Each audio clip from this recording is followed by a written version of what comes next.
customize your character like we've had before. It's even better now. And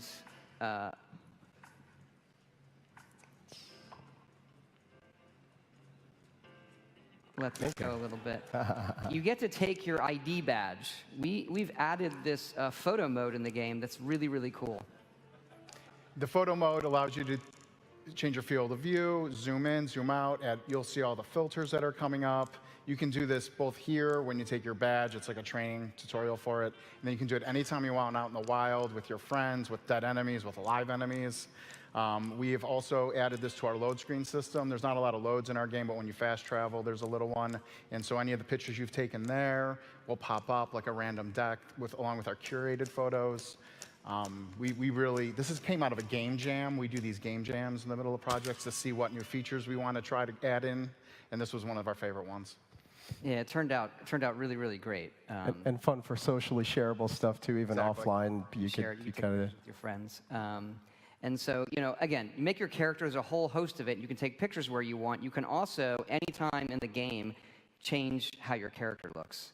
Because you're going to play a character for a long time, and So if you hit level 2 when you step out, you kind of complete the initial vault thing. And the first thing you do when you level up is pick a special that you want to increase. If you played previous Fallouts, we have all the 7 specials. And after you pick the one you want to increase, you then pick a perk in that special. So here we're choosing Gladiator, which is a melee perk. And then that is a card. As you can see, the perk system, the perks are cards. And then you equip those, and every special is a pool of points for the cards you want to equip. And each card has, I don't want to say mana cost, but a point cost for how powerful that card is, and do you have the right special for equipping it. Right. And is it flexible, or am I jumping it? Much further along. Picking Charisma. We can talk about Charisma is interesting. Yeah. Here's a perk that lets mutations act better with groups.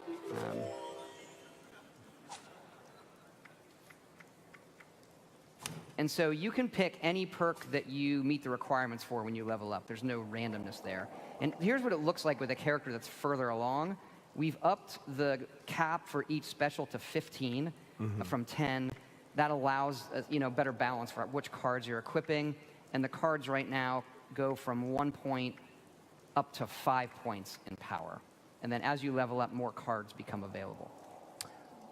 I've got a bunch of questions about that, but I want on there and chat a little bit. Keep going. Okay. But I wanted to ask about charisma. Should I ask that later? We can talk about that now. Yeah. Yeah, Chris, how does charisma work in an online game? If we're not talking about NPCs that you can influence, what does charisma do for you? We do have gold. That one's great. We have gold cards that animate. Of course, you get a joke and a stick of gum. Nice. And the gum, actually, for fun, is a very slight. It reduces your hunger for a while if you chew the gum. Nice. And so they're a